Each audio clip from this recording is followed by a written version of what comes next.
parmi vous ce matin pour vous parler effectivement de mon sujet de thèse. Alors, quand j'ai entendu le frère Emmanuel dire que la philosophie ne devait pas être une multiplication des notes de bas de page, j'ai songé à la 1000e note de bas de page que j'ai écrite en janvier dernier. Et je me suis dit que ce n'était pas de ça dont j'allais vous parler ce matin, et c'est tant mieux. Moi, je n'ai pas de légitimité particulière pour vous parler de la vie paysanne, vous l'aurez compris.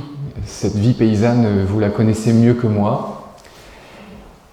Je suis certes petit-fils d'agriculteur qui était paysan dans la Somme, mais en réalité, plus de la moitié de la population française peut se targuer d'avoir un ancêtre, qu'il soit son grand-père ou son arrière-grand-père, qui était agriculteur. J'ai grandi dans un village breton qui était effectivement majoritairement peuplé d'agriculteurs ou d'éleveurs quand mes parents s'y sont installés, mais cette réalité ne fait pas de moi un paysan pour autant, loin s'en faut. Non, la vérité, et que humblement j'exprime devant vous ce matin, c'est que je suis un urbain. Et que d'ailleurs je ne pourrais pas exercer mon activité d'enseignant sans une institution qui se nomme l'université et qui donc est étymologiquement liée à la ville. Si je suis venu à la question paysanne, c'est d'abord à travers ma réflexion intellectuelle. C'est d'abord à travers une réflexion sur une économie qui respecte une mesure humaine. Et à travers cette question particulière, je suis très vite arrivé à la question écologique. Comment permettre des activités humaines qui non seulement permettent une justice sociale, mais en plus et plus radicalement permettent la permanence d'une vie humaine sur la Terre. Cette question écologique m'a conduit au distributisme, dont je vais vous parler ce matin. Et à l'intérieur du distributisme, une question philosophique, toute particulière, qui concerne les rapports qui existent entre l'être et l'avoir de l'homme. Dans le distributisme, cette question prend les aspects de la question de la propriété privée. Quels sont les rapports qui unissent l'homme à la propriété, c'est-à-dire à ce qu'il possède, et plus généralement à la matière elle-même?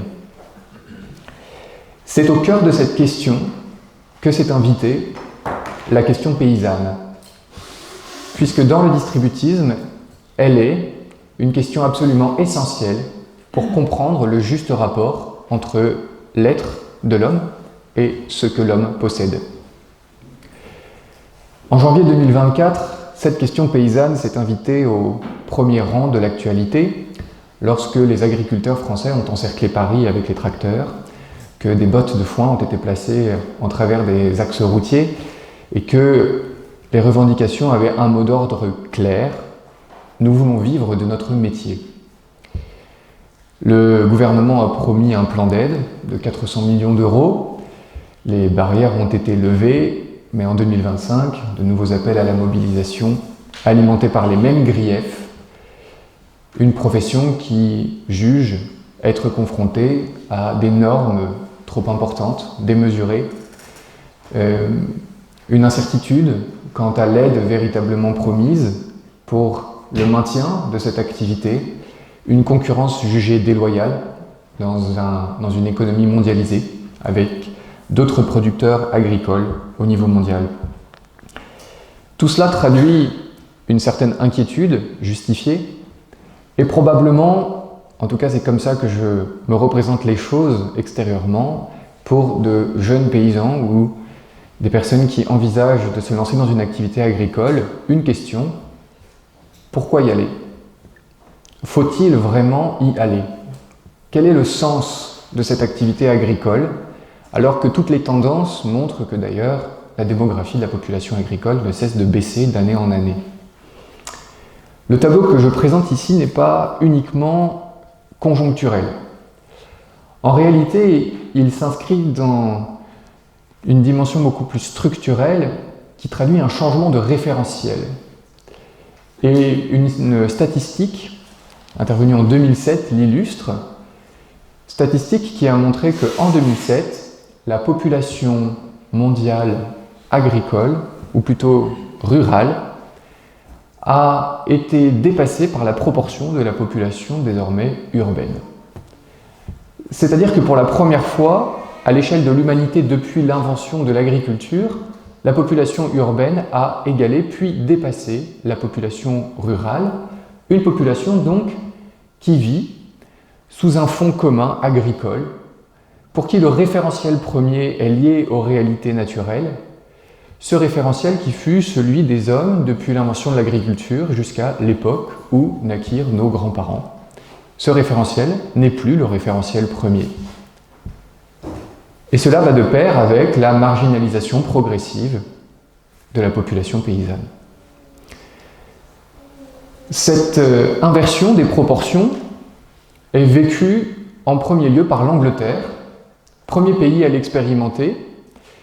Et en Angleterre, un auteur, Chesterton, l'auteur majeur du distributisme, va voir un fait particulier associé à ce changement de paradigme qui occasionne une perte.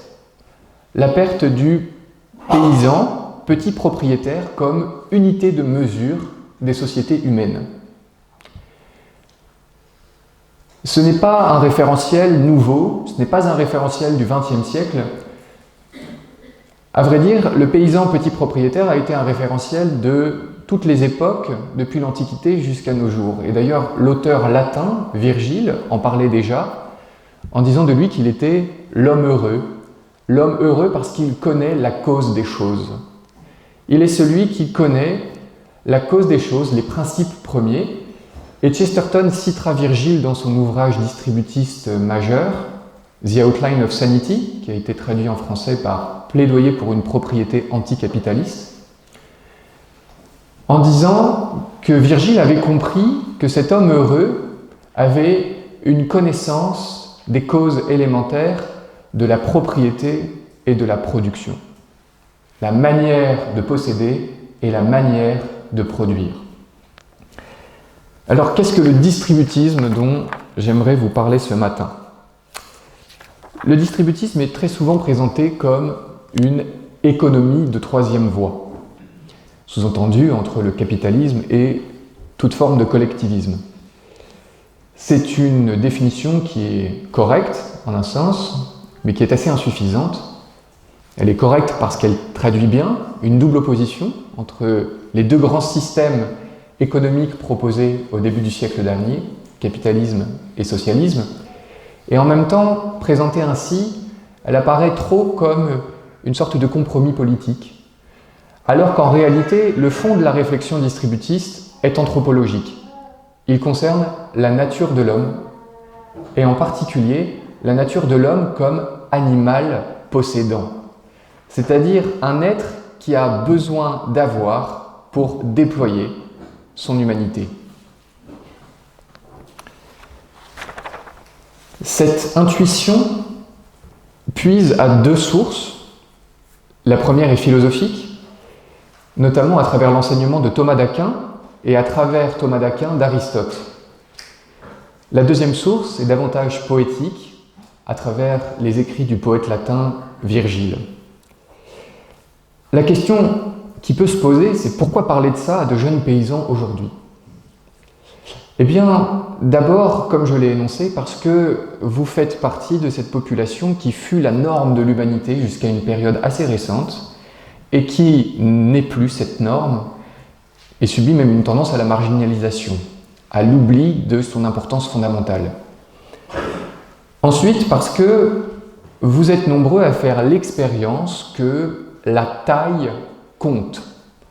La taille des exploitations, la taille des machines utilisées, l'ampleur des normes, l'ampleur des dettes, et que cette question de la taille et de la mesure est au cœur même de la réflexion distributiste sur nos économies. Et enfin, parce que la question de la possession, et particulièrement de la possession de la terre, est au cœur à la fois de la réflexion distributiste, mais également de l'activité paysanne. Mon propos ce matin suivra 3 temps. D'abord, je vous parlerai assez généralement du distributisme et de son auteur, Chesterton, en le replaçant dans son contexte particulier du début du XXe siècle. Je viendrai ensuite parler de cette Articulation particulière, ce sera l'étape philosophique de notre parcours ce matin, entre l'être et l'avoir de l'homme.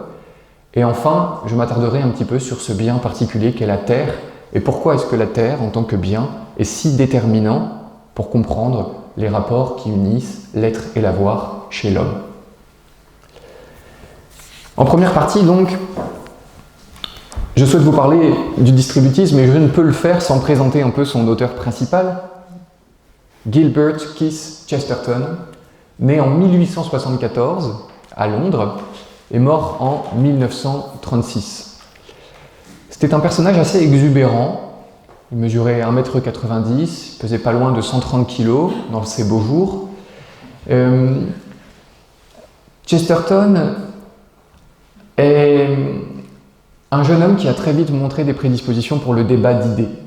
Il aimait énormément la confrontation. Dès son lycée, il a fondé des clubs de débat avec ses camarades. Il va commencer des études d'art. Il excelle dans l'art de la caricature. D'ailleurs, il s'auto-caricature très fréquemment et ses écrits sont pleins de ses propres dessins, généralement introduits entre les pages. Mais ce n'est pas un étudiant assidu. Il va parfois préférer aller suivre des cours de littérature anglaise, sécher ses cours d'art. Tout ça va faire qu'il ne va aller au bout d'aucun cursus académique et donc il ne valide aucun diplôme. Néanmoins, il a une plume. Il va très vite se faire repérer par certains journaux londoniens et va commencer sa carrière de journaliste comme pigiste et puis ensuite, à la fin de sa vie, comme fondateur de plusieurs hebdomadaires périodiques. C'est donc un journaliste de carrière. En 1905, il va publier son premier ouvrage qui va le faire connaître du grand public, Hérétique. Dans cet ouvrage, il va s'attaquer aux grandes idéologies en vogue et à ses défenseurs, notamment l'optimisme ou le pessimisme, qui s'oppose à l'espérance, le relativisme généralisé, qui s'oppose à l'idée qu'il y a un bien objectif à rechercher, qui peut être une norme d'action pour les hommes, ou encore le cosmopolitisme, à une époque de recrudescence de l'impérialisme britannique qui entend prendre sous sa houlette un très grand nombre de pays et leur imposer un système économique de libre-échange. Chesterton, en 1910, va faire une rencontre absolument déterminante avec Hilaire Belloc. Hilaire Belloc va initier Chesterton aux questions distributistes. C'est lui le premier qui lui en parlera. Ça fait plusieurs années que Belloc travaille à ce moment sur un ouvrage, L'État servile, qu'il va publier 2 ans plus tard, en 1912. Que dit cet ouvrage ? Il s'agit d'une analyse de l'histoire politique d'Angleterre, très hétérodoxe, centrée sur le concept de propriété privée. Belloc va montrer dans l'État servile que entre le 9e siècle et le 12e siècle en Grande-Bretagne, mais c'est globalement une situation qui concerne tout l'Occident chrétien, il va y avoir des transformations à la fois profondes et lentes qui vont permettre une véritable transformation des modèles économiques en Occident chrétien, qui va occasionner le passage du modèle économique de la villa romaine, c'est-à-dire un modèle de grands propriétaires terriens qui possèdent de nombreux hectares de terre sur lesquels travaille une vaste population d'esclaves, à un modèle économique qui est celui du village médiéval, où l'esclave est devenu un serf. Un serf, c'est-à-dire un homme libre, qui a la possibilité d'une part de se marier et d'autre part de posséder pour soi. Et contre une idée reçue, assez faussement répandue, le serf pouvait en un sens être propriétaire. C'est-à-dire que le seigneur ne pouvait pas l'exproprier de son terrain et il pouvait même léguer la terre qu'il cultivait à ses descendants. Cette situation résulte d'un ensemble assez complexe, d'un maillage de droits à la fois coutumiers, seigneuriaux, d'ordonnances royales, d'un ensemble de situations, de conditions à la fois sociales, qui concernaient la taille moyenne des communes ou des villes à l'époque, également de conditions économiques qui concernent par exemple l'accès au crédit, la modalité de l'échange, l'interdiction de l'usure, ou en tout cas une certaine condamnation de l'usure, De moyens techniques également, une relative lenteur dans les échanges commerciaux. Tout cela qui va permettre en fait à l'État distributiste de prospérer.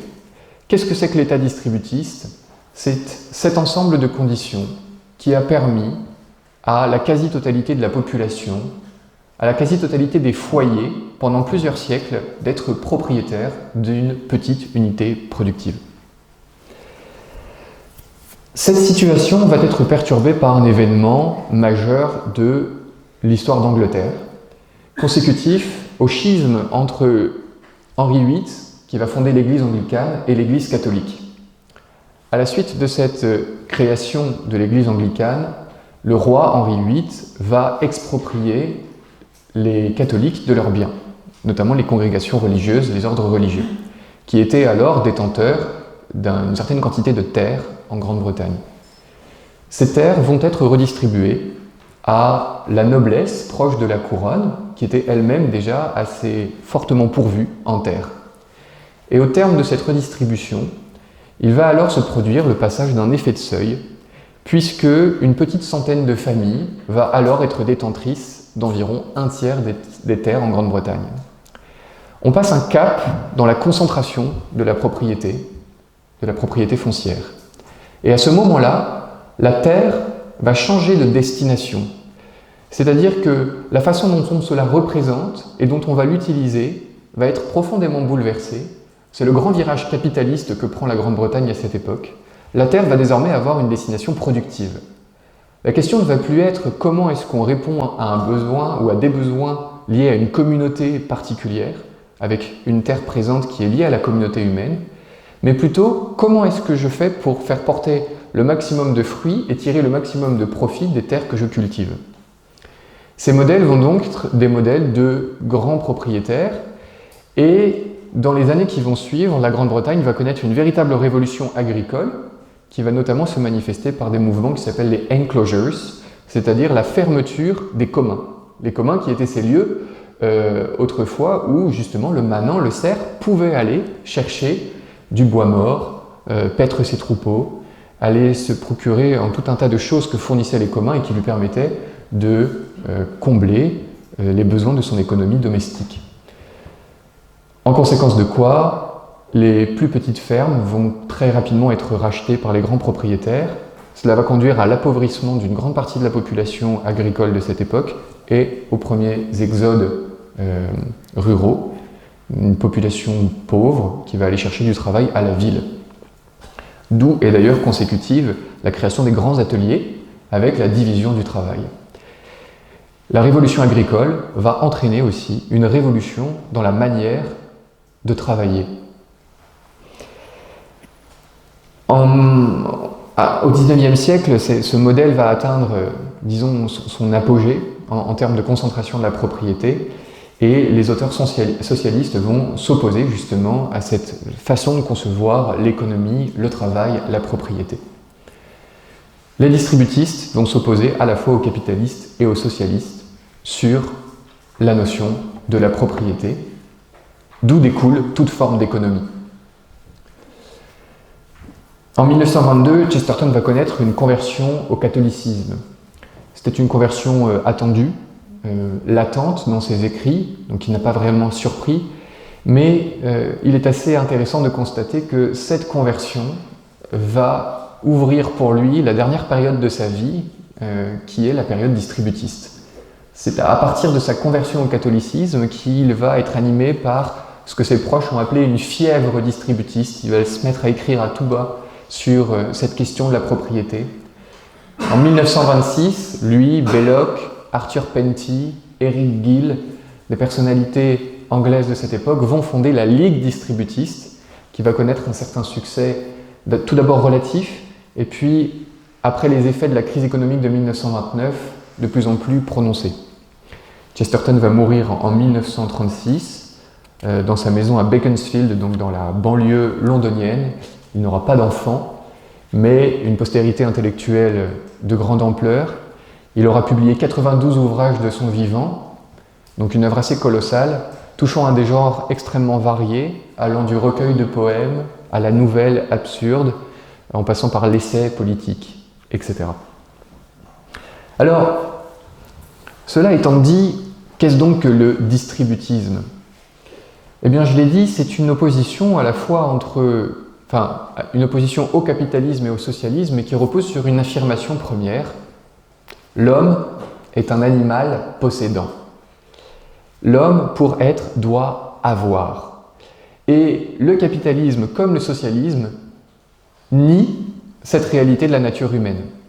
Le capitalisme, parce qu'il reconnaît certes la propriété, mais il va réserver la propriété à une classe sociale de possédants, les capitalistes, avec comme idée que c'est cette classe qui aura la possibilité de faire fructifier cette propriété au bénéfice du plus grand nombre. On laisse donc la propriété aux plus capables, théoriquement, mais dans ce cas-là, on considère que la propriété a pour but la création de richesses.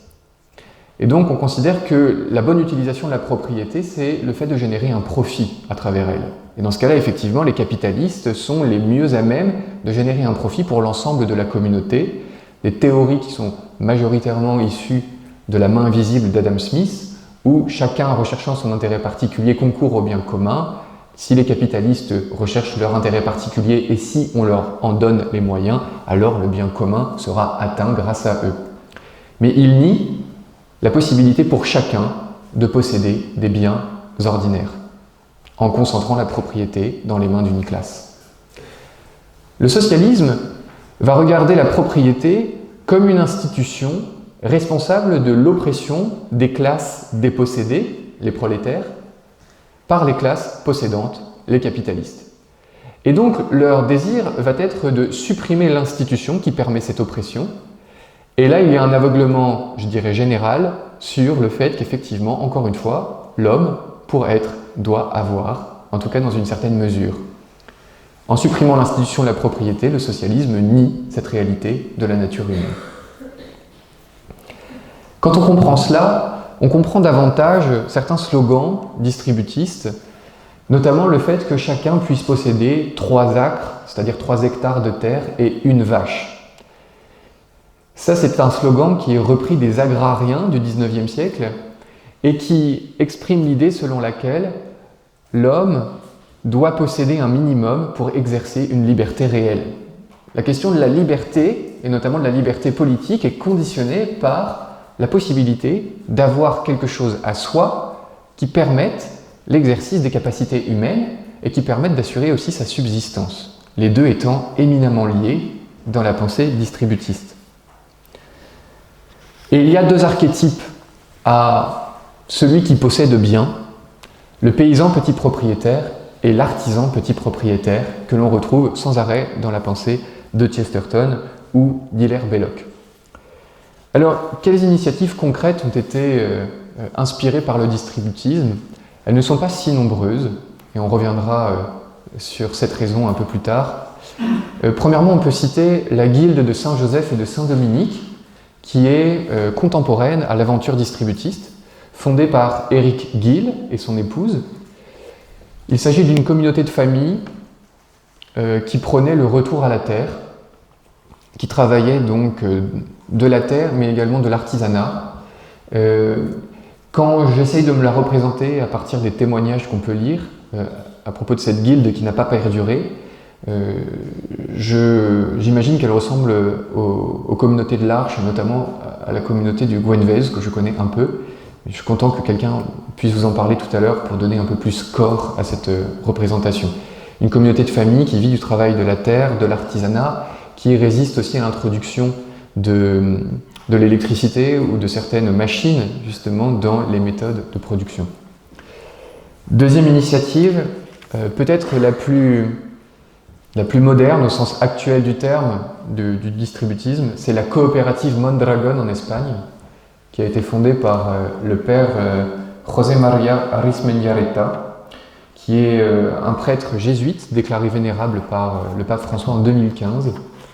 Et c'est une forme donc récente des idées distributistes, puisque ici ce qui est divisé, la propriété divisée, c'est la propriété légale d'une entité, une coopérative, où justement chaque collaborateur est copropriétaire de cette entité, donc participe démocratiquement aux décisions qui sont prises, n'est donc pas à la solde d'un conseil d'administration, et de la même manière, les bénéfices sont partagés de manière équitable entre les différents propriétaires de la coopérative.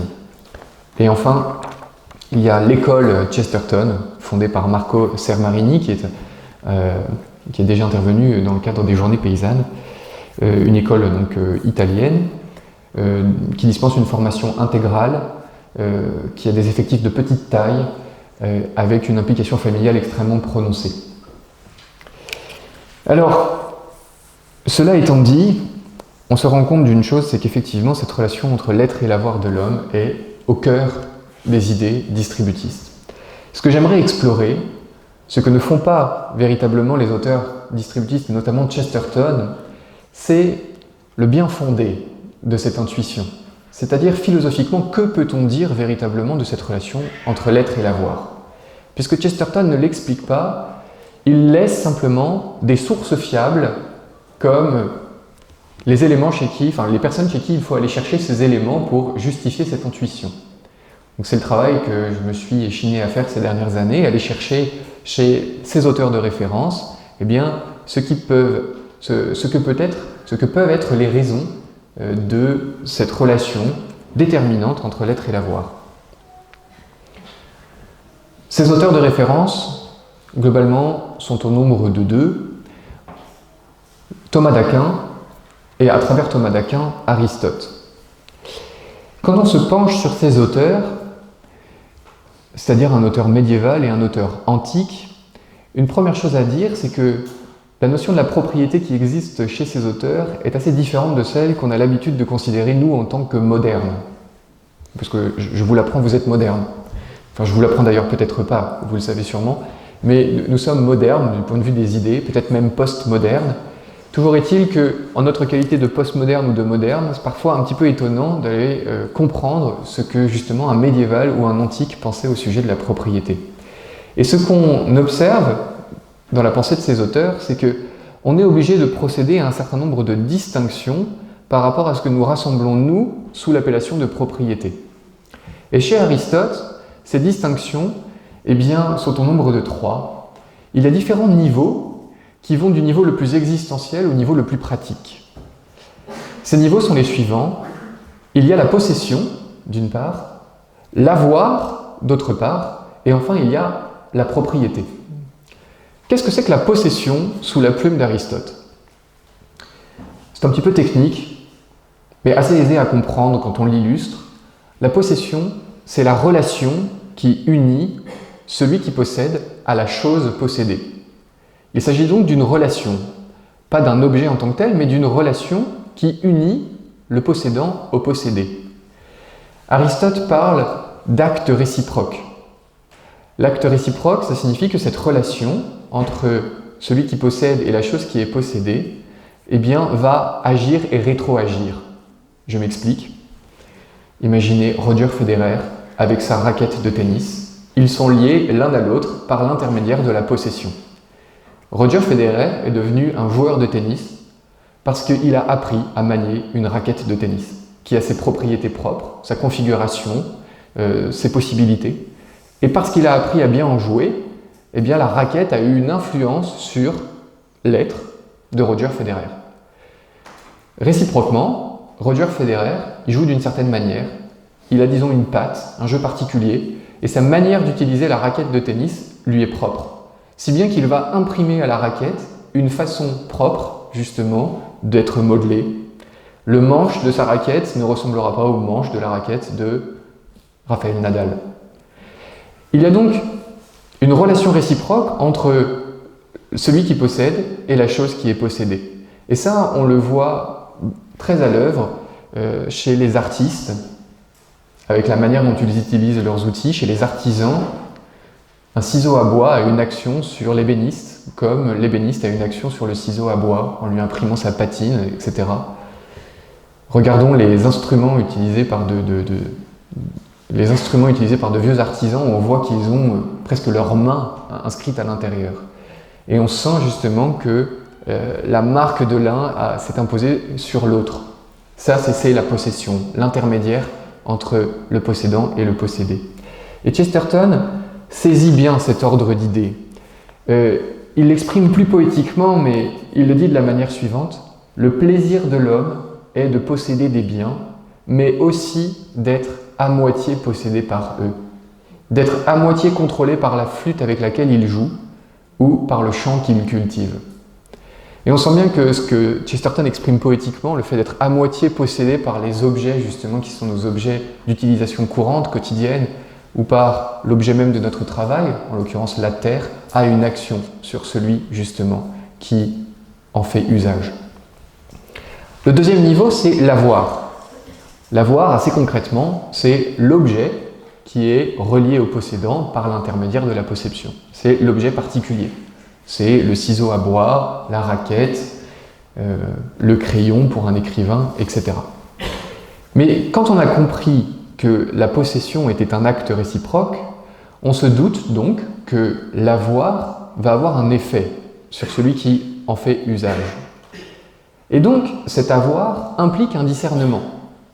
Si je veux véritablement faire usage de la chose, ou si je veux que l'avoir en particulier ait un effet sur moi qui correspond à ce que je suis ou à la personne que je veux devenir, alors je ne peux pas avoir n'importe quoi. Sous-entendu, si vous voulez devenir violoniste, eh bien, il ne faut pas choisir une guitare, parce que dans ce cas-là, vous ne deviendrez pas violoniste si vous en faites usage, mais guitariste. Donc un discernement qualitatif à avoir sur l'objet en particulier que vous intégrez à votre domaine de possession. Mais ce discernement, il est également quantitatif. Si vous voulez vraiment devenir violoniste et que vous achetez une guitare, un piano, une batterie, et que vous vous mettez à faire usage de chacune de ces choses, probablement vous retarderez le moment où vous devenez vraiment violoniste parce que le temps que vous consacrerez au violon par rapport au reste sera moins important.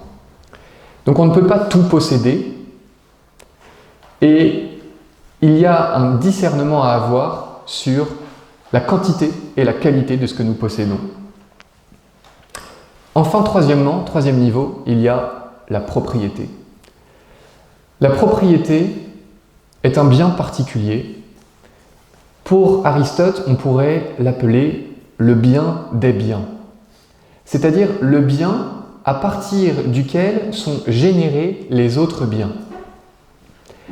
La propriété pour Aristote, c'est à la fois la maison, mais c'est également en fait toute l'unité productive qui permet à un foyer de répondre à ses besoins vitaux.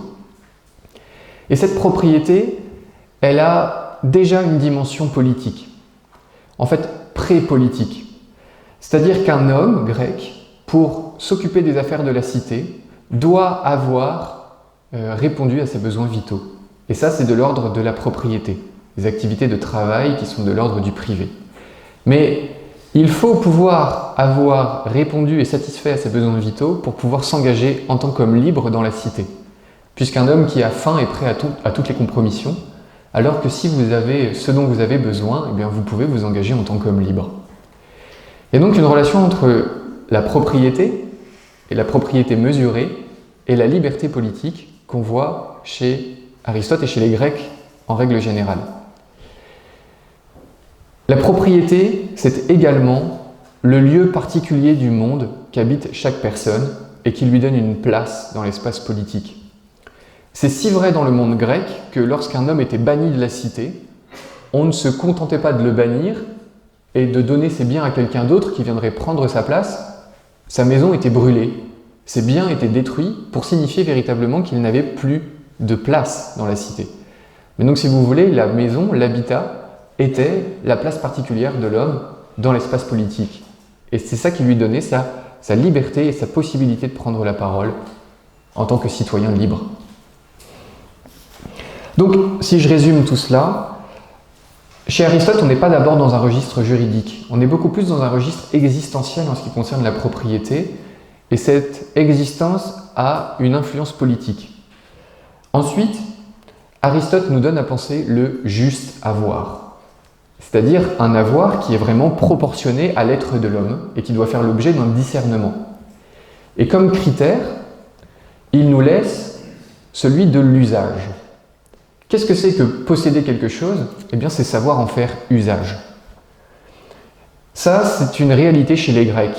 Celui qui possède, c'est pas celui qui a un titre légal de propriété, c'est d'abord celui qui sait user d'une chose. Je vous ai pris un texte de Xénophon dans les Économiques qui illustre cela. Xénophon va faire dialoguer Socrate et Critobule au sujet d'une flûte. Voilà ce qu'il dit, Socrate donc. Une flûte pour qui sait en jouer est un bien, mais pour qui ne sait pas, elle ne vaut pas plus que d'inutiles cailloux. Critobule lui répond « Oui, à moins qu'il ne la vende.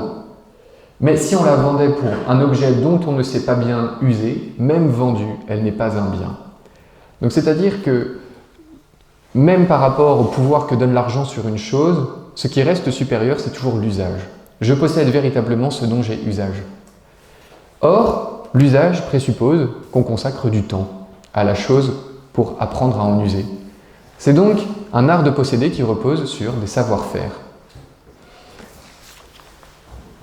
Pour Thomas d'Aquin, qui va largement commenter Aristote, cette dimension existentielle de la propriété va se prolonger par une réflexion politique.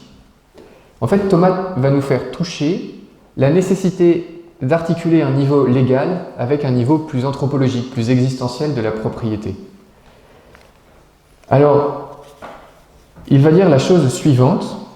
En fait, il va commenter la question de la propriété à partir des écrits d'Aristote en se demandant est-ce qu'il est naturel à l'homme de posséder les biens extérieurs.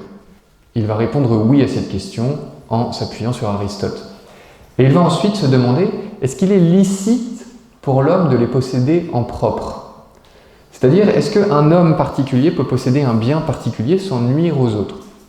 Et il va dire oui, et c'est même nécessaire à la vie humaine pour 3 raisons.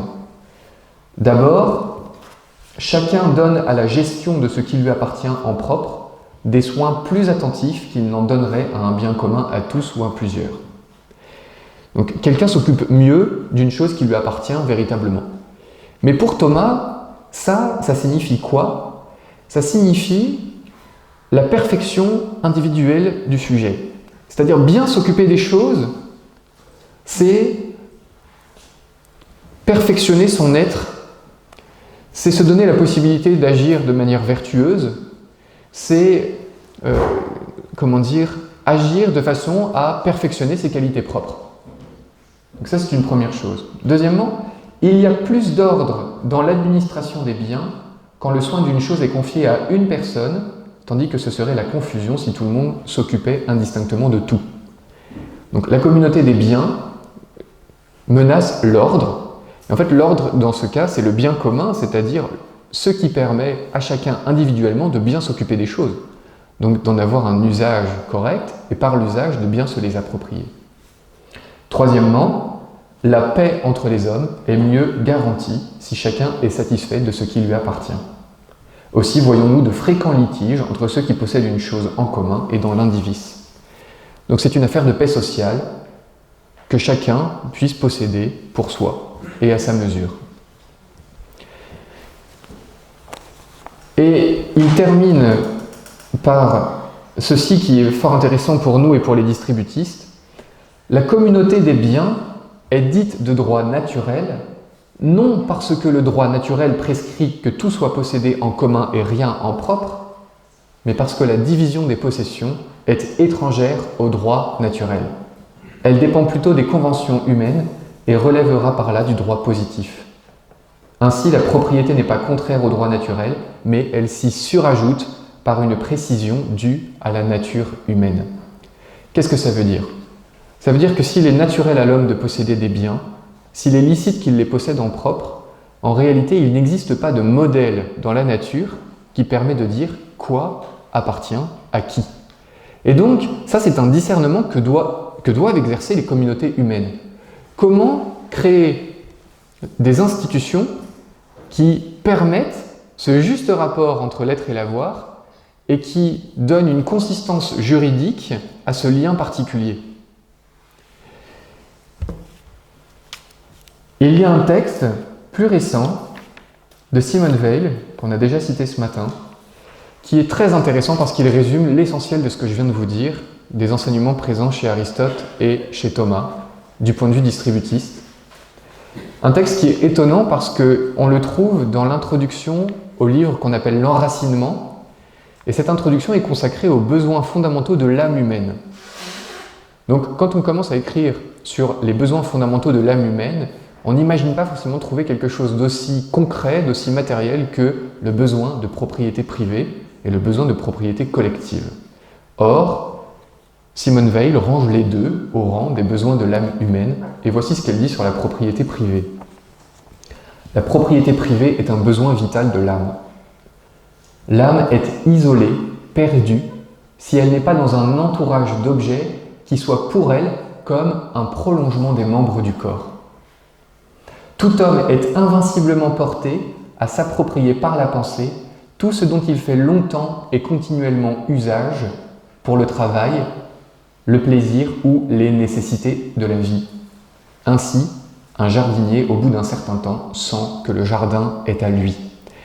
Donc là, c'est intéressant parce qu'elle nous montre bien que le travail quotidien d'une chose, l'appropriation de la chose fait que la chose elle-même devient comme un prolongement de moi dans l'espace social. Et que cette appropriation, elle est permise par l'usage. On retrouve ce critère justement comme étant celui qui est pertinent pour juger de l'appropriation d'une chose. Là où le sentiment d'appropriation ne coïncide pas avec la propriété juridique, l'homme est continuellement menacé d'arrachements très douloureux. C'est-à-dire que ce lien existentiel, s'il n'est pas protégé par les institutions humaines, alors l'homme est sans cesse menacé de voir quelque chose qui lui appartient, mais au sens presque physique du terme, être arraché à lui, amputé. Donc une société qui ne protège pas bien ce lien existentiel entre l'être et l'avoir est une société qui menace d'amputation l'homme commun. Si la propriété privée est reconnue comme un besoin, cela implique pour tous la possibilité de posséder autre chose que les objets de consommation courante. Là encore, une intuition très profonde. Parce que, qu'est-ce que c'est qu'un objet de consommation? Quel est le propre d'un objet de consommation? Eh bien, c'est justement de ne reposer sur aucun savoir-faire. C'est-à-dire, tout le monde peut le consommer. Donc, on n'est pas dans l'ordre d'un bien qui présuppose un savoir-faire pour être approprié. En fait, on consomme le bien, mais ça nous interroge sur une société qui produit massivement des biens de consommation. Comment une société répond-elle à notre besoin d'appropriation et de propriété si l'essentiel de sa production est un bien qui est inappropriable par définition parce qu'il ne laisse la place à aucun savoir-faire? Donc ça, c'est une question fondamentale sur les systèmes économiques dans lesquels nous nous trouvons et ce que nous produisons, les objets que nous décidons de produire et qui nous entourent. Les modalités de ce besoin de posséder varient beaucoup selon les circonstances, mais il est désirable que la plupart des gens soient propriétaires de leur logement, d'un peu de terre autour, et quand il n'y a pas d'impossibilité technique, de leur instrument de travail. La terre et le cheptel sont au nombre des instruments du travail paysan. Donc ce qui est intéressant dans ce texte de Simone Weil, c'est justement le résumé de ce que je viens de vous exposer, mais c'est également qu'elle cite le travail paysan et la possession de la terre comme l'horizon presque parfait de ce rapport qui unit l'être et l'avoir chez l'homme, et qui est présent au cœur de la pensée distributiste qui, de fait, prônait la répartition des terres pour que chacun puisse en posséder un lopin à sa mesure. Alors, ceci m'emmène à cette troisième et dernière partie. Avant de conclure, pourquoi la terre? Quelle est la nature de ce bien particulier qui justifie qu'elle soit ce bien à partir duquel on peut penser la juste relation entre l'homme et ce qu'il possède, entre l'homme et la matière? Eh bien parce qu'il s'agit d'un bien tout particulier, qu'on pourrait appeler un bien premier, un bien fondamental. Il est, comme l'était la maison, le bien des biens, mais à la différence de la maison ou de la propriété, c'est un bien des biens qui n'est pas créé par la main de l'homme, qui préexiste à lui, qui a un dynamisme propre, un dynamisme dans lequel l'homme est invité à s'insérer plutôt qu'à en être le véritable maître. Avoir, on l'a dit, a pour l'usage, le critère, l'usage. Avoir en latin se dit habere. L'usage, l'habileté, habilis. Et habiter quelque part, habitare, nous laisse percevoir le lien qui unit sémantiquement le fait d'habiter, d'avoir usage, d'exercer un art et d'avoir au final quelque chose. Bien avoir suppose une habileté et le résultat de cette habileté dans l'ordre du monde, c'est d'habiter quelque part. Habere, habilis et habitare. L'activité agricole en ce sens est intégrale parce qu'elle unit ces trois dimensions. Elle est une école de l'intelligence pratique, mais c'est également un gage de stabilité politique, selon les distributistes. Et Chesterton dira que le paradigme agraire est absolument nécessaire à la stabilité politique. Il le dira, je cherche mon texte,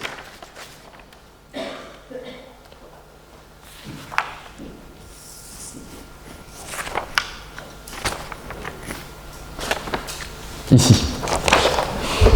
Il me semble aussi bon en théorie qu'en pratique qu'il existe un corps de citoyens d'abord occupés à produire et consommer plutôt qu'à échanger.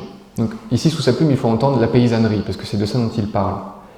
Il me semble que cela fait partie de notre idéal et pas simplement de notre compromis, qu'il y ait une communauté qui constitue une sorte de cœur, pas uniquement un cœur de simplicité, mais également de complétude.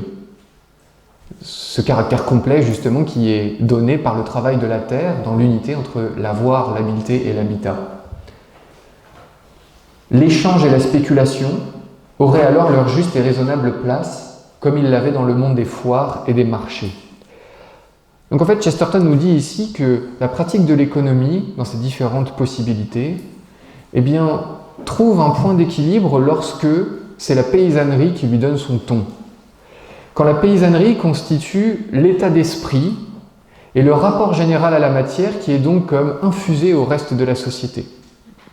D'où l'importance déterminante pour lui qu'il y ait justement une classe de paysans, une classe d'agriculteurs ou d'éleveurs qui constitue le cœur même du rapport de la possession et de la production. Pour lui donc, ce paradigme agraire est une nécessité fondamentale à une économie équilibrée. Alors, en conclusion, j'aimerais poser cette question qui est aussi un paradoxe. La vie agraire dont parle Chesterton est simple. C'est une vie, paysanne, donc, qui a été vécue par l'essentiel de l'humanité jusqu'à une période récente, qui ne repose pour être mise en place sur aucune percée technologique, qui prône même une certaine sobriété dans le rapport aux choses. La question qui se pose, c'est pourquoi c'est si compliqué d'en vivre ou de la mettre en œuvre aujourd'hui. Voilà le paradoxe. Et Chesterton dira la chose suivante. Le paradoxe de la modernité, c'est qu'il est devenu extrêmement difficile de vivre de manière simple. Cette simplicité qui est le plus difficile doit nous faire penser à quelque chose en tant que chrétien qui s'appelle la sainteté. La sainteté, c'est en soi la chose la plus simple, c'est-à-dire se laisser faire, se laisser mouvoir par l'amour de Dieu, se laisser aimer et se laisser, laisser le Christ vivre en nous, c'est-à-dire en soi pas faire grand-chose sinon consentir à ce que l'amour divin nous traverse. Et c'est pourtant ce qui est le plus compliqué à faire. Il y a donc une analogie assez féconde ici à penser entre cette simplicité qui est devenue la plus difficile et le modèle même de sainteté. Comment considérer le distributisme à l'heure actuelle ? Vu les conditions dans lesquelles nous sommes, l'inertie justement et la force des mouvements à l'œuvre, c'est très compliqué d'imaginer que le distributisme puisse s'appliquer malgré sa simplicité. De fait, je suis un peu forcé de le considérer comme un principe régulateur, c'est-à-dire comme un ensemble de principes qui constituent un horizon anthropologique cohérent, mais qui n'est pas applicable comme un programme et qu'on ne pourrait pas décliner comme un programme d'action. Chesterton disait ceci, Je m'intéresse aux principes et non pas au programme. Sous-entendu, la proposition ne peut être que principielle. On retrouve une idée qui est commune avec celle du décalogue. Le décalogue n'est pas une multiplication des normes qui doit montrer aux hommes comment ils doivent vivre, mais plutôt des principes fondamentaux qui interdisent certaines choses, mais à partir de quoi tout le reste est possible, dans son originalité, dans sa construction. En fait, il me paraît difficile d'appliquer au niveau national une forme de programme distributiste, parce que le distributisme a été pensé comme un outil de simplification des sociétés. Et donc il doit s'affranchir de toute forme de complexification, bureaucratique, institutionnelle, etc. Ce qui signifie que probablement il ne peut être mis en œuvre qu'à l'échelle de petites communautés, qui auront une possibilité d'inculturation des pratiques. Mais donc, la manière particulière d'appliquer le distributisme ne peut pas en soi être énoncée. Elle doit être expérimentée, elle doit être mise à l'épreuve, elle doit être adaptée aux différentes situations géographiques, aux différents terroirs, aux différentes particularités locales. Et c'est ça également qui lui donne sa force, je dirais, et sa crédibilité, plutôt que d'être un programme réglementaire qu'il s'agirait d'appliquer à la lettre. Et en cela, on retrouve aussi quelque chose de commun avec la doctrine sociale de l'Église. La doctrine sociale de l'Église se présente comme un ensemble de principes à mettre en tension les uns avec les autres pour être déclinés dans les différentes situations qui nous concernent, mais pas comme un programme d'action. Un autre point commun, et je terminerai par là, que le distributisme possède avec la doctrine sociale, c'est son fondement, à savoir un fondement biblique qui repose sur les enseignements du jubilé. Nous sommes dans l'année jubilaire, mais nous sommes assez peu nombreux souvent à savoir que cette année jubilaire est une année commandée par Dieu au peuple élu. Il y a deux formes d'années jubilaires, l'une qui intervient tous les 7 ans. Tous les 7 ans, le peuple élu devait mettre en jachère les terres qu'il cultivait et faire confiance justement dans le fait que la 6e année serait suffisamment abondante pour nourrir pour 2 années, la 7e étant une année de repos. Cette 7e année devait également permettre la remise des dettes et la libération des esclaves. Et enfin, tous les 7 fois 7 ans, tous les 49 ans, arrondi à 50, le peuple élu, chaque membre du peuple élu devait réintégrer sa propriété. Ça, c'est le livre du Deutéronome qui nous l'enseigne. Chacun réintroduisait sa propriété. C'est-à-dire que tous les 50 ans, il y avait une redistribution des terres où chacun réintroduisait une propriété de base. Cela n'a jamais été mis en œuvre concrètement, mais par contre, c'est un principe régulateur qui nous enseigne une chose, l'humilité de l'homme, qui a à voir avec la terre, l'humus, le commandement divin, qui nous oblige à briser le cercle de l'accumulation aliénante, qui nous relie au ciel. Et ici, nous trouvons cette unité toute particulière entre l'agriculture, la culture et le culte. La culture qui est la voie de perfectionnement de l'homme, qui ne peut se comprendre sans l'humus de la terre et son activité, l'agriculture, et qui repose sur un certain élan, un commandement divin, donné par le culte. Je vous remercie.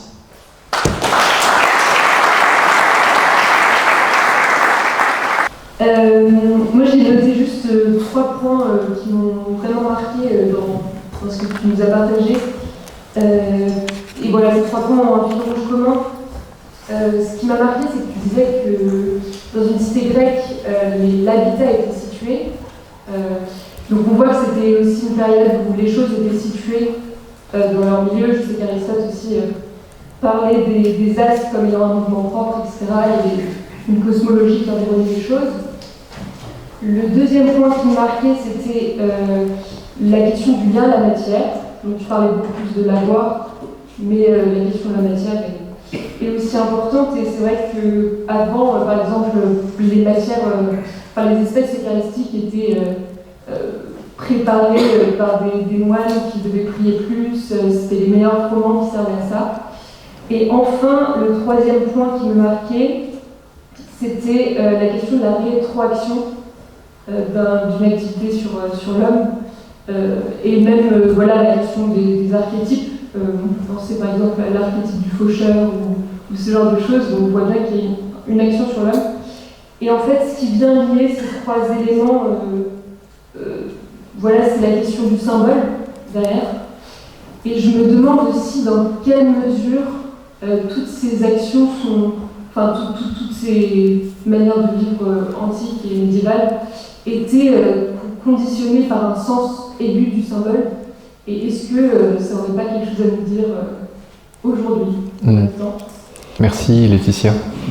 Moi, je comprends vraiment effectivement cette question. Je pense qu'elle est juste. Il y a beaucoup d'éléments.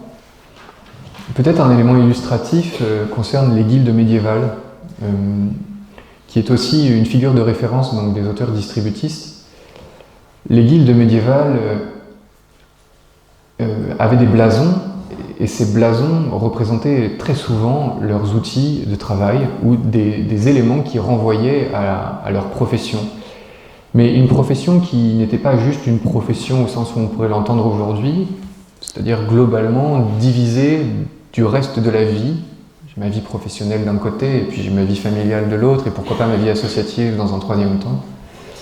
La profession représentait quelque chose de plus intégral, de plus unifié en fait à la personne, et il fallait pouvoir le manifester. Donc on avait des habits, des outils qui étaient effectivement de l'ordre de l'avoir, qui manifestaient quelque chose dans l'espace social, de l'ordre de l'identité des personnes. Appartenir à une guilde, c'était plus qu'appartenir à un corps professionnel. C'était vraiment une sorte de vision du monde qui s'exprimait à travers cette appartenance particulière. Et donc voilà, les objets, les vêtements étaient un symbole beaucoup plus fort, effectivement, probablement parce que ce rapport à l'avoir était plus proportionné à l'époque médiévale ou à l'époque antique, qui n'était pas en soi marqué par une démesure qui permettait de mieux saisir ce rapport de manière plus évidente. C'est un premier élément de réponse qui est possible et qui interroge de fait une époque où la multiplication des avoirs amoindrit leur possibilité de représentation. En fait, notre époque souffre, à mon sens, d'un manque d'avoir. Alors qu'on pourrait dire qu'il y a une disproportion, justement, il y a trop d'objets, il y a trop de choses, mais en réalité, elle manque d'avoir au sens d'objets qui soient véritablement liés à la personne et qui expriment quelque chose de sa personnalité. Mais pour ça, il faut que les objets aient une qualité particulière, et tu l'évoquais à propos des espèces eucharistiques. Une grande critique des distributistes, et qu'on retrouvera d'ailleurs sous la plume de William Morris, qui fut le fondateur du mouvement Arts and Crafts. C'est l'affadissement généralisé des objets, notamment produits par l'industrie. Des objets qui nous perdent en qualité et que William Morris appellera des ersatz. Des ersatz ou des succédanés, c'est-à-dire des choses qui, en gros, ont la même utilité, mais c'est une utilité qui, en fait, est pauvre par rapport aux qualités essentielles d'un objet qui serait créé par un artisan et qui aurait une singularité, une densité, quelque chose de beaucoup plus puissant en lui-même que, si vous voulez, un meuble Ikea produit de manière standard. Voilà quelques éléments pour répondre à ta question. Oui, la dernière partie de votre exposé, ça peut s'apparenter à un éloge de la propriété, du moins de la petite propriété, on peut tout à fait y souscrire. Maintenant, ce qu'on voit dans la réalité, c'est que l'homme est facilement pris du bruit, quand il a une petite propriété, il en veut une plus grande. Donc il y a quand même un paradoxe qui moi, m'interroge. Donc voilà, j'aimerais voir votre sentiment là-dessus. Oui. Je comprends votre hésitation. Dans les polémiques qui ont occupé Chesterton à l'époque où il exprimait ses idées distributistes, un des grands opposants était George Bernard Shaw, l'auteur irlandais, socialiste, membre de la Société Fabienne, qui était la société fer de lance des idées du socialisme réformiste en Grande-Bretagne, qui a d'ailleurs donné tous les premiers ministres du Parti travailliste dans les années qui ont suivi sa fondation. Et George Bernard Shaw disait exactement la même chose, c'est-à-dire, en fait, l'histoire du monde nous enseigne que la propriété tend à l'accumulation. Alors Chesterton lui a répondu par une métaphore. Il a dit, prenez une arche. Une Une arche, qu'est-ce que c'est? C'est un ensemble de petites briques qui sont reliées les unes aux autres par du ciment et qui tiennent alors qu'elles forment une voûte. La loi de la gravitation voudrait qu'elles tombent. Or, elles ne tombent pas parce qu'il y a une pièce centrale qui permet à un ensemble qui devrait s'effondrer de tenir sur lui-même. Et donc, selon lui, cette clé de voûte, c'est justement la population paysanne au sein d'une société. Alors, évidemment, ça se discute, mais voilà comment il exprime la chose. Les briques, ce sont les petites propriétés.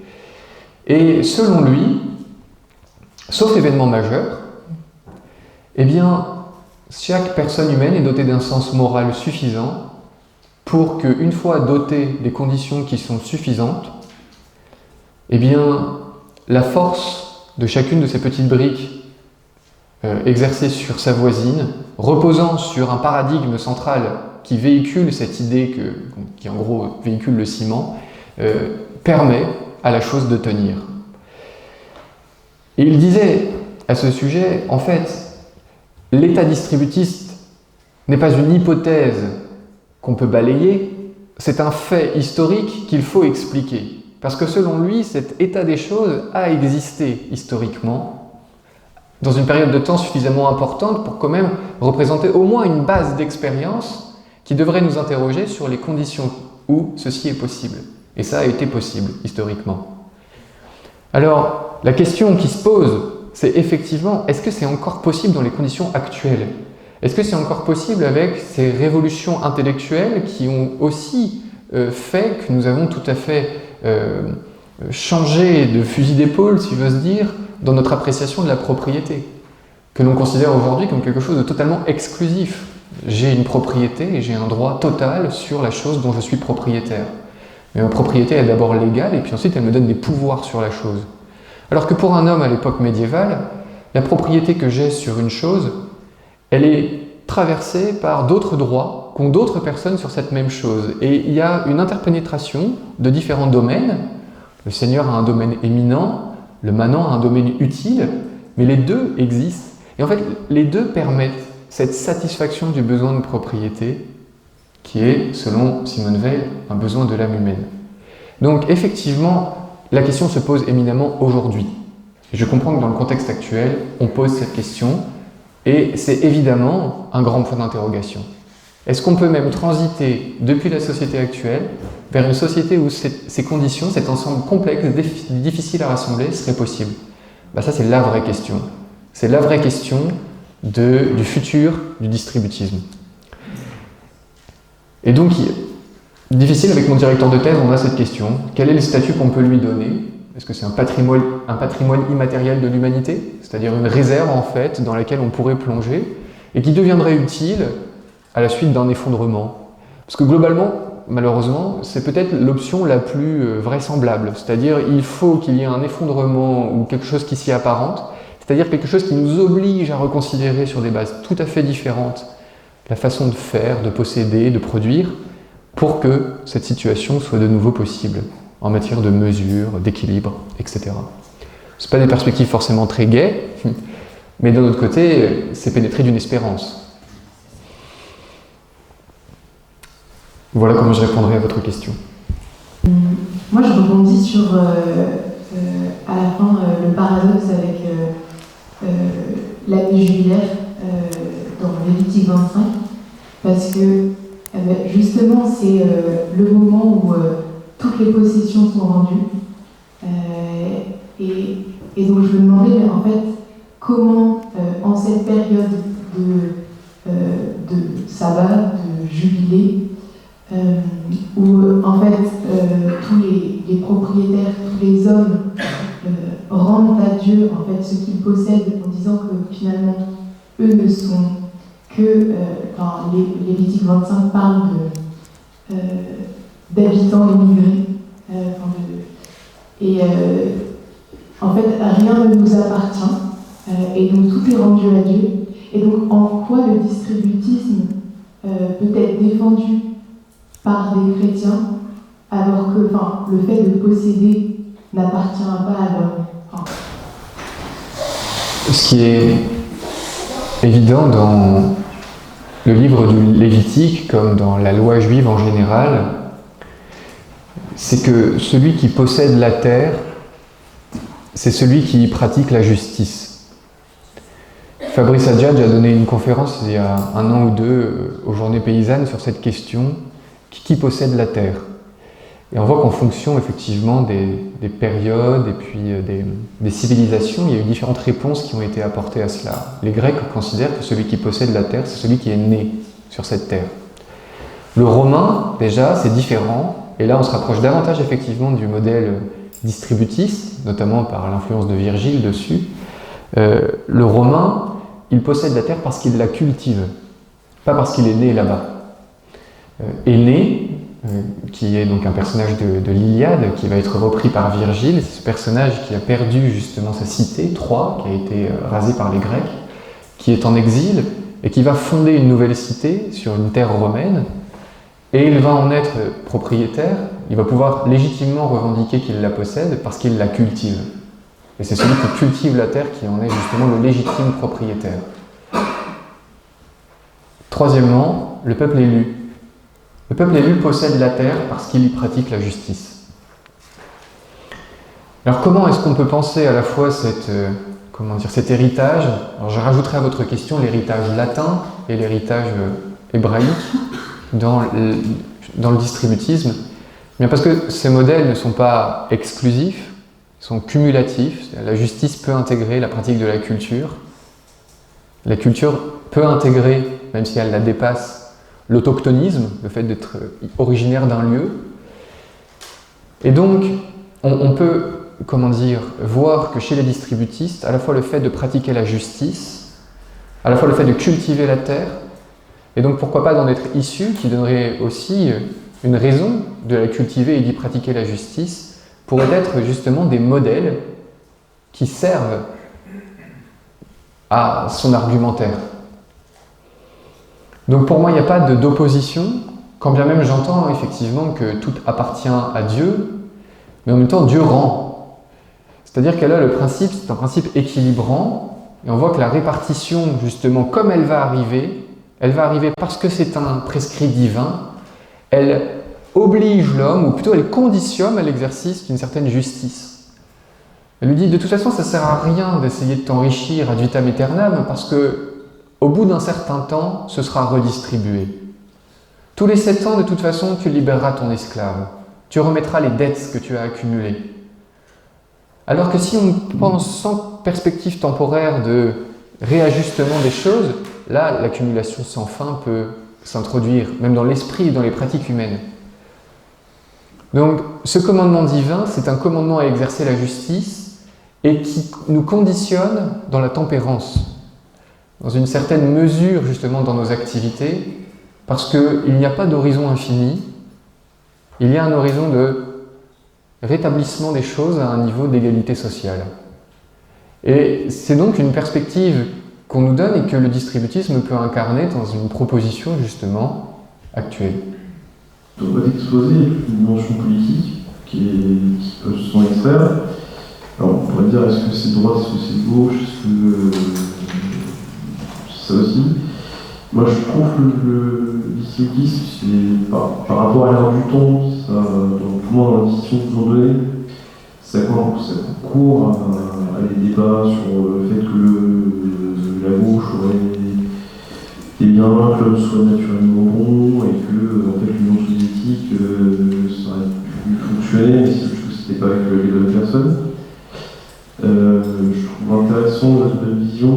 Est-ce que du coup l'appartenance à un bien, ça c'est peut-être pas forcément aussi avoir comme un lien qui fait qu'on est attaché à ce bien et à une terre et qu'on soit dépendant d'une société qui l'entoure. Je sais pas, alors je trouve que ça représente un ensemble de politique aux journées paysannes. Je sais pas à quel bord elles vont rattacher votre idée du distributisme.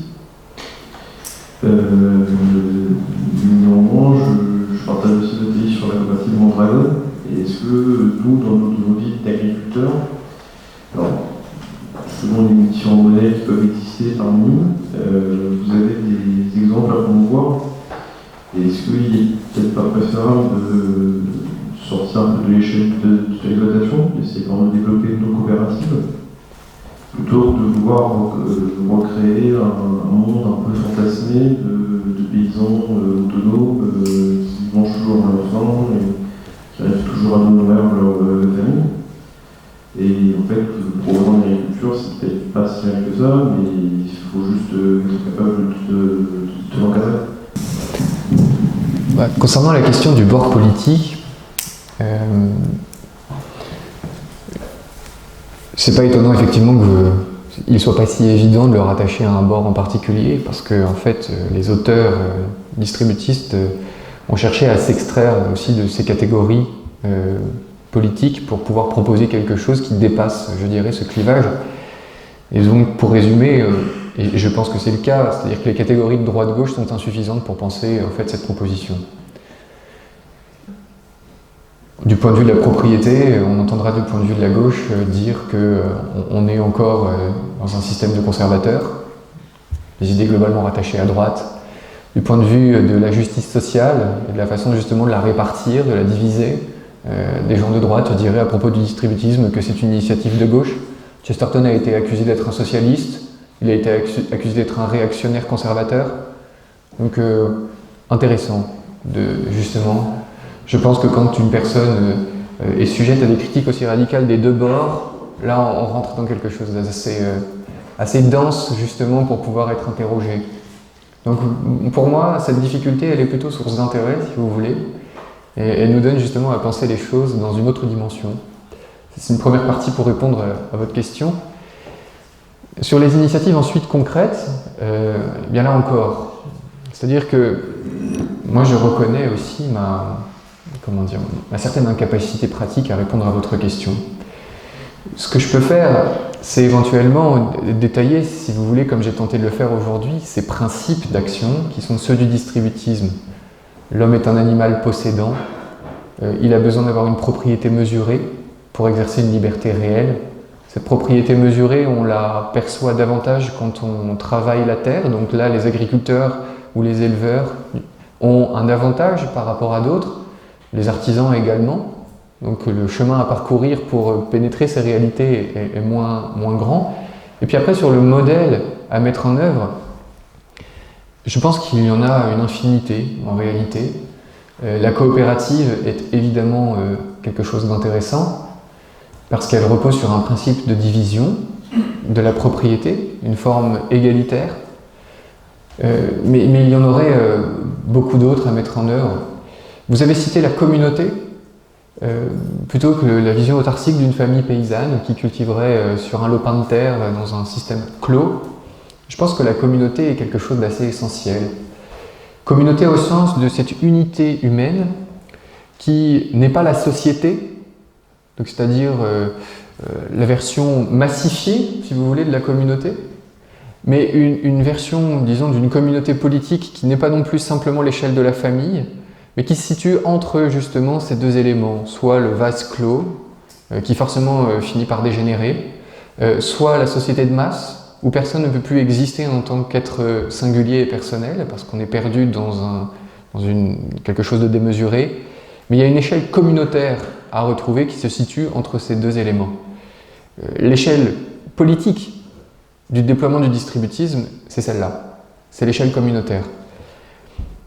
Quand elle n'existe pas de façon administrative, ça veut dire que forcément on est obligé, par des initiatives individuelles, qui forcément demandent une certaine forme d'extraction des cases, eh bien de la faire advenir par soi. Mais je pense que effectivement cette échelle déjà est une échelle pertinente où les initiatives distributives ont une chance de se déployer, comme ce fut le cas au début de la coopérative Mondragon, comme c'est le cas dans en fait beaucoup de réalités qui aujourd'hui n'ont pas une inspiration proprement distributiste, mais mettent en place, par bon sens aussi, énormément de principes qui sont des principes distributistes. Alors pour qu'un système fonctionne, il faut que les premiers concernés soient motivés par ce système-là. Donc dans le cas d'un système distributiste, qu'est-ce qui motiverait en premier les paysans à l'appliquer et peut-être en déclinant selon qu'on soit croyant ou non? C'est une très bonne question. Déjà, je dirais la prise de conscience de cette importance fondamentale du paysan comme étant une figure de stabilité plus générale. Ça, je pense qu'au niveau individuel, c'est difficile à percevoir. Mais quand on se penche dans une perspective historique, et qu'on regarde les travaux justement de ces auteurs, on se rend compte que, à partir du moment où les paysans ont commencé à aller mal, c'est globalement un symptôme que la société globalement commençait à aller mal. Et donc, l'idée que son activité peut avoir une force de stabilité générale, déjà, ça peut être une forme de source de motivation. C'est-à-dire qu'elle a un sens. Elle a un sens profond. Elle a peut-être même un sens qu'on n'arrive pas tout à fait à expliquer, mais elle a un sens et elle représente une forme de stabilité. Ensuite, parce que justement, dans l'humilité même de l'activité, dans la sobriété qu'elle présuppose d'une certaine manière, donc là, vous l'aurez compris, je parle en fait d'une pratique agricole qui est relativement modeste, qui ne ressemble pas, par exemple, aux méga-exploitations américaines sur des milliers d'hectares réalisées à l'aide de machines complètement démesurées, mais d'une activité concrète, beaucoup plus incarnée de l'art agricole. Eh bien, elle apparaît comme une activité justement intégrale, qui permet cette unité entre l'habitat, la bilice, le fait d'avoir, cette relation proportionnée qui globalement donne un lieu anthropologiquement cohérent. Et quand on voit le malaise exprimé par un très grand nombre de nos contemporains aujourd'hui sur le fait d'avoir des activités qui sont plutôt aliénantes, ou alors qui sont plutôt source de division un peu schizophrénique entre, encore une fois, ce qu'on fait au travail et ce qu'on fait ailleurs, les divisions qu'on cherche à mettre de façon opaque aussi, parce qu'on doit se prémunir en fait, on doit prémunir notre espace privé des ingérences que pourrait avoir le monde extérieur dessus. Eh bien, tout cela peut aussi être une source de motivation, je pense, pour des paysans dans leur activité, qui permettent d'échapper aussi à ces forces contradictoires qu'expérimentent finalement un très grand nombre de nos contemporains. Alors moi je regarde ça de façon extérieure, parce que quand je dis ça, je ne regarde pas les contraintes intérieures qui sont éprouvées par des paysans, des jeunes agriculteurs, des jeunes éleveurs, des éleveurs. Voilà ce que je leur dirais. Et Chesterton, justement, avait bien saisi ce que vous mettez en évidence, c'est-à-dire que cet élan doit provenir d'une motivation déjà de ceux qui sont concernés. On pourra critiquer sa méthode, mais selon lui, la méthode pour transiter vers une société distributiste ne pouvait être qu'une méthode de volontaire. Il disait, en fait, il faut des volontaires. Il faut des volontaires à la fois dans le camp de ceux qui pourraient justement s'installer sur une terre et fonder de nouvelles petites fermes et de petites exploitations agricoles. Et il faudrait des volontaires parmi les riches propriétaires terriens qui ont compris cette nécessité et qui donnent leurs terres ou qui les vendent à bas prix pour permettre à une population de s'installer. Donc, cette double motivation de l'intégralité et puis du sens profond de ce que c'est qu'une classe paysanne stabilisatrice. J'avais une question très rapide. Donc tu parlais avec Henri VIII l'expropriation des congrégations catholiques et c'était le fait que les petites familles nobles possèdent plus d'un tiers de leur propriété foncière qui a fait passer un cap. Oui. C'est intéressant toujours ce changement du quantitatif au qualitatif. Est-ce que tu aurais un œil plus fin, une explication plus détaillée de ce passage de cap? Comment est-ce qu'on peut expliquer? Est-ce que c'est une vision eux-mêmes de leur propriété où ils se sont dit on a un tiers du territoire, là on peut faire un vrai projet politique à l'échelle nationale? Mon directeur de thèse est Olivier Ray et il a beaucoup travaillé sur la question de la taille. Une question de taille. La taille compte, contrairement à ce que veut l'adage populaire à ce sujet. La taille compte parce qu'effectivement, ce n'est pas uniquement, comme tu l'as bien dit, un élément quantitatif, c'est-à-dire qu'elle fait partie de la substance des choses, au sens où passer un cap, ce n'est plus simplement l'ampleur de la chose, mais l'identité de la chose qui va changer. C'est-à-dire que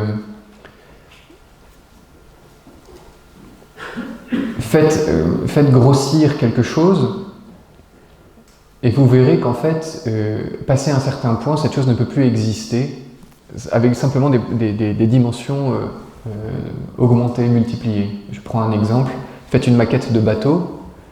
Eh bien, votre maquette de bateau, elle peut flotter, mais pour faire un bateau issu de cette maquette qui soit capable à une échelle, disons, fois 1000, de flotter véritablement et d'accueillir des personnes à son bord, vous ne pouvez pas juste vous contenter de multiplier les proportions. Parce que, en fait, le poids de la coque sera trop important pour se soutenir lui-même, et donc en fait le bateau va se fendre. C'est-à-dire que pour qu'un élément de cette nature existe à une taille supérieure, il faut complexifier son organisation interne.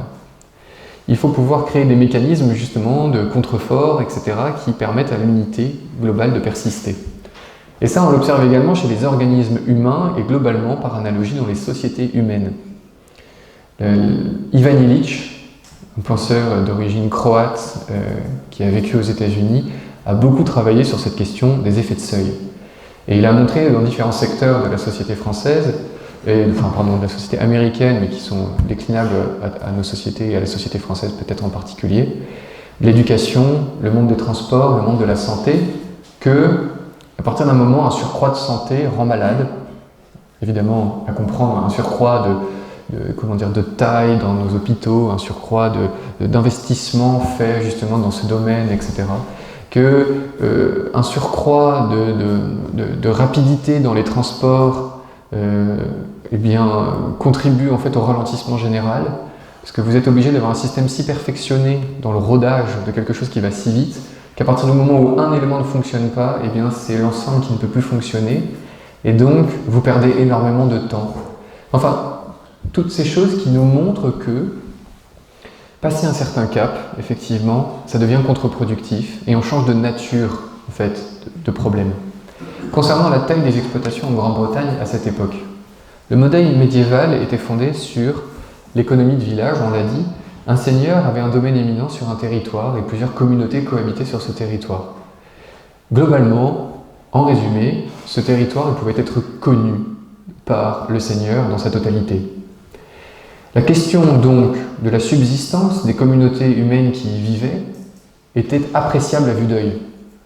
En tout cas, c'était encore possible qu'un homme, ou en tout cas un homme, une seigneurie, disons, avec plusieurs assemblées paysannes, puisse avoir une connaissance exhaustive de ce territoire et prévoir une activité agricole qui soit immédiatement corrélée aux besoins des communautés.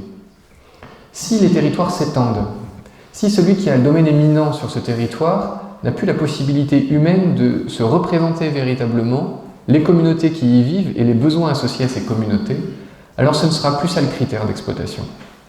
Le critère d'exploitation va devenir celui de la rentabilité. J'ai des terres à ma disposition, et dans ce cas-là, je vais devoir les travailler pour qu'elles rendent le plus, parce que la demande n'est plus celle d'une communauté particulière, elle excède le cadre de la communauté. Mais pour aller où ? Eh bien, c'est là qu'on rentre dans cette grande fiction moderne qui est celui du marché. Dans ce cas-là, il y a une demande qui est potentiellement infinie et à laquelle donc je cherche à répondre. Et cette demande potentiellement infinie me pousse à avoir une utilité marginale justement de ma terre qui soit maximale. Et donc à exploiter au maximum les choses.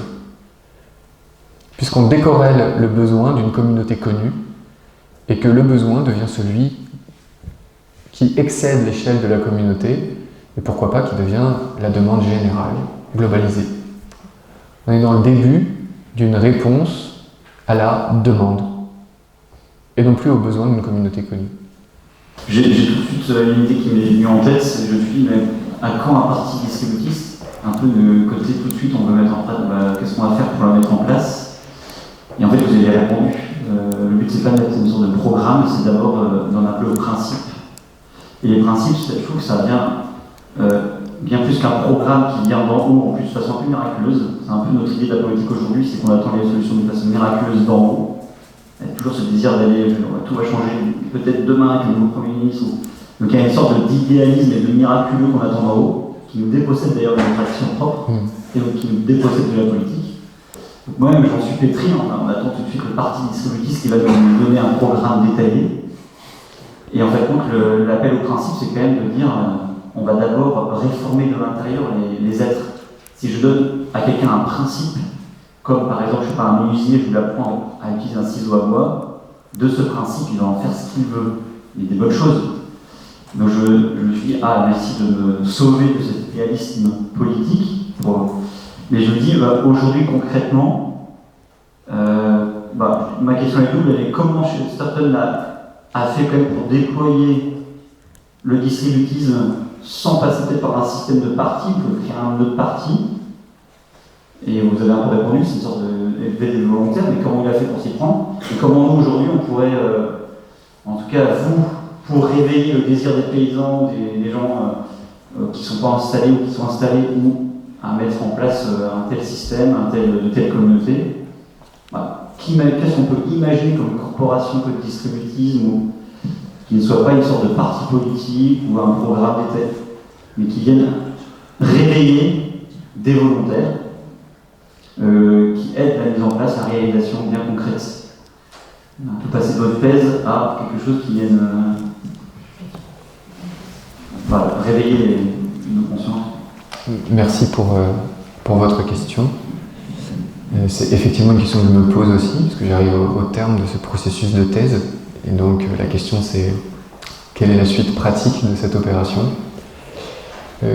Pour répondre au début de votre interrogation, en fait, il est très intéressant de constater que dans les statuts de la Ligue distributiste en 1926, il y avait une interdiction statutaire de fonder un parti politique issu de la Ligue. Parce que justement, ça répond à cette intuition que vous aviez, et j'aime bien l'expression, nous sauver de l'idéalisme politique. Je pense que c'est très juste comme intuition, et historiquement, il y a eu une vraie scission au sein des membres de la Ligue distributiste entre ce qu'on a appelé les talkers, les bavards, comme moi, qui parlent beaucoup, et les pragmatiques. Donc ceux qui voulaient que les choses, les practicals, ceux qui voulaient que les choses soient mises en place concrètement.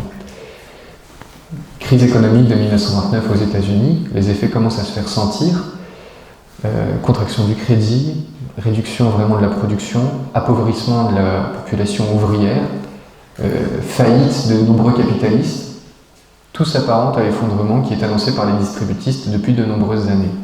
Donc imaginez une situation où globalement, des personnes annoncent quelque chose, ces choses arrivent. Ils bénéficient d'une crédibilité extraordinaire, parce que justement ce qu'ils annonçaient se met en place, l'effondrement du système capitaliste, ou en tout cas tout s'apparente à cet effondrement. Multiplication des membres de la Ligue et demande à ce que soit mis en place un programme national. On a une force militante d'action, et ils disent on fait quoi? Et alors là, eh bien, les membres du cercle restreint, Chesterton, Belloc, Arthur Penty, Eric Gill, disent je ne sais pas trop quoi vous dire. En tout cas, je ne sais pas trop quoi vous dire à l'échelle nationale. Et donc, on élit un secrétaire général, Francis Osborne, qui va avoir pour mission justement de donner une dimension plus pragmatique à ces idées. Ils vont mettre 4 ans à mettre sur pied un programme national. Programme national qui ne va jamais, recueillir l'assentiment de notamment Chesterton, Belloc, etc., qui exprimeront toujours une certaine forme de réserve à l'égard de cette façon d'exprimer le distributisme. Et la raison en est justement cette idée que probablement il s'agit d'un outil de simplification qui perd de sa nature à partir du moment où on cherche à adapter cet outil à une échelle nationale dotée aujourd'hui de son système bureaucratique et donc de son système de complexification des choses, à tel point qu'on dénaturerait le distributisme à le mettre en œuvre de façon programmée sur cette échelle. Comment s'y prendre donc? J'espère un petit peu comme la façon dont je m'y prends ce matin. C'est-à-dire, moi, là où je suis, depuis ce que je comprends, avec une position qu'on pourrait globalement résumer d'intellectuel, en parler à des personnes qui pratiquent la chose.